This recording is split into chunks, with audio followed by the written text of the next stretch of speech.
4 o'g'lim bor edi deydi. Qiz bolani deydi, shunaqa ham yaxshi ko'raman deydi. Xudodan deydi, yig'lab yurib Xudodan so'radim. Xudo qiz berdi. Jicha nogironli qiz berdi deydi. O'smaydigan. Gapi yaxshi, tili yaxshi, yeb ichishi yaxshi-yu, bir og'rig'i bor, shu og'rig'i tufaylidan katta bo'lmadi deydi. 3 yasharligidan tili chiqishni boshladi. O'tirolmaydi, turolmaydi, lekin gapiradi. Shu darajadaki mehrini men shunday qiz bolani mehrini dedi domla, shu narsada bildimki dedi, tishi chiqib qichish yasa, akasi qo'lini nima qilsa tishlaydi, ayasi qo'lini nima qilsa tishlaydi.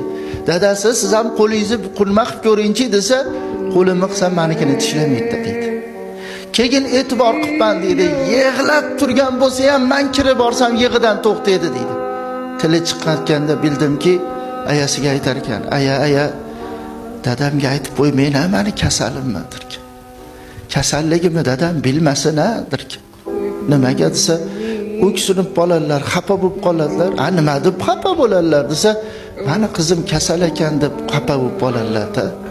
Hali tuzalaman, aya. Hali tuzalaman, aya. Ro'molchalarini yuvib beraman, paypoqlarini yuvib beraman. Didixon bo'ldi. 5 yashar bo'lganda aya ha, menga ham ovqat qilishni o'rgating dedi. Ha, o'tira olmaysiz, tura olmaysiz, yura olmaysiz-ku desa, o'rgatib qo'yavering. Nimaga desa, dadamga shirin ovqat qilib beraman. Qarang.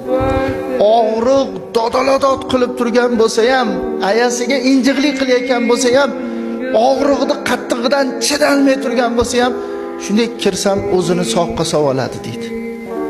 6 yasharida 3 yasharga o'xshab turardi deydi. Qarang, 6 yasharida 3 yasharga o'xshab turardi. Kirsam gaplashib to'ymasdim shu qizim bilan deydi. Qarang, to'ymasdim. Og'riq kuchayib ketdi-yu, doktorga olib borsak, reanimatsiyaga olib kirib ketishdi dedi. Obedlarda kiring deyishdi. Kirsam, doktorlar hayron qolyaptiki, baqir-chaqir og'riqqa chidalmay turuvdi. Qarang, og'riqqa chidalmay turuvdi. Siz kirishingiz bilan qarang, tuzalib olganga o'xshaysiz. Sizda nima bor desa, dadalik hurmati bor. Meni shunaqa hurmat qiladi bu qizim. Qiynalayotganini derazadan ko'rdim, chekkasidan qarab ko'rdim. Doktorga og'riq qoldiradigan ukol qilib qo'yaveringlar. Qarang, og'riq qoldiradigan ukol qilinglar. Qiynalayotganini ko'ryapsizlar. Og'rimasdan jon taslim qilsin. Men chidalmayapman desam, ikol qilamiz deysa, nima qilyapsizlar debdi. Desa shunaqa og'riq qoldiradigan ikol desa, yo'q, men behush bo'lib qolaman. Otamni ko'rolmay qolaman. Qarang, otamni ko'rolmay qolaman. Og'riqqa chidayman.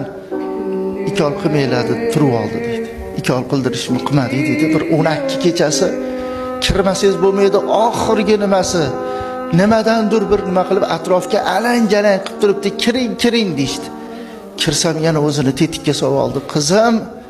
Qizim bo'ldi, kasalligingizni bildim. Endi uni qilib o'zingizni qiynamang desam deydi, ko'zidan shuna yosh oqyapti-da. Dada, menga sarflagan pulingizga, olib bergan ko'ynagingizga, qurchaq o'yinchag'ingizga rozi bo'ling. Men qiz bo'lib bir ro'molchangizni yoki bir paypog'ingizni yuvib bera olmadim. Hech bo'lmasa bitta qiz bo'lib, bitta shirin ovqat qilib bera olmadim. Mendan rozi bo'ling-a? Dedi, ha, men roziman qizim deb ko'zimni oqayotgan yoshda deydi, berkitib sekin teskari qarashimni bilaman. Puf degan ovoz chiqdi. O'ligini ham ko'rsatmadi domla deyapti. Qarang, o'lishini ham ko'rsatmadi qizim deydi. Ana qiz bolani mehri. Nimaga desa, otam o'ksib qolmasin. Bu o'sha ikol qilib qo'ysa, behush bo'lib qolsa, shu otamdan rozilik ololmay qolaman deb turib ikol qildirmagan ekan. Keyin bildim deb.